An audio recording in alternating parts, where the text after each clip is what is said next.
All right, y'all. So today's flow will require a little bit of balance and a lot of breath. Let's start with our mace head in our right hand. So grab as close as you can to the globe, and then take your left hand towards the end of the handle. Now, there are a couple of different ways you can hold in terms of how much mace. You can use full grip. You can use more of a shortened grip if you're just starting out, or if you would like to challenge yourself, take the globe side and get the globe further outside of the hip and shoulder.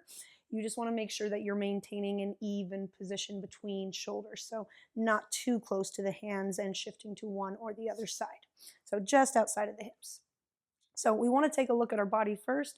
Feet nice and straight, a little micro bend into our knees. Tuck your pelvis, get tall through your spine, and then pull your ribs down a little bit so you can feel some firmness through your belly. Take a breath in through the nose. And as you exhale, roll your shoulders up, down, and back into place. I want you to imagine like you are trying to break this bar in half or ring the elbow pits forward slightly. Your knuckles should be facing downward towards the floor, and that will enable your wrist, elbow, and shoulder to be in alignment. And when we break that mace in half, shoulders come back, we get a little bit of tension already up through the arms. So I want you to think with your elbows. So elbows are going to pull the mace straight back from the extended arm position right underneath about sternum level. You just want to think about creating a right angle position here in the arm. From here, we'll give a slight crush inwards. So think about wrapping the elbows towards the body and driving your hands towards each other on the mace. All we'll do from here is keep the wrists locked out, forearms exactly where they're at, and pull your elbows up underneath your wrist. Mace should land underneath the chin. From this position, we are going to rotate the globe back behind us, and the mace should land on the right side of our hip, elbows underneath, not rotated back, okay? So once I'm here, I will also want to make sure that my right hip is driving forward to the front of the room, and then I'm slightly going to allow my elbows to rotate back so the globe can drop down and through. Think seatbelt position, crossing from opposite shoulder to opposite hip, and then I'm just landing in the what is called uppercut position on the opposite side of my body. So I'm to my left hip, okay? So bring the mace back to the front.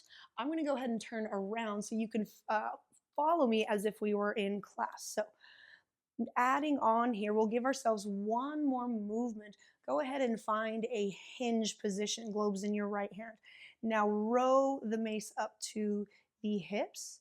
Find the crush that we made earlier, and then stand up, push your elbows forward, mace comes right underneath the chin. Rotate the globe back behind the right hip, and then start to drop that right elbow and pull the mace across the front of the body to the left side of the body, and then rotate the shoulders back to the front. Let's do that one more time. Find your hinge, extend your arms over your toes. One row. Big stand, almost like you're cleaning a kettlebell, if you will.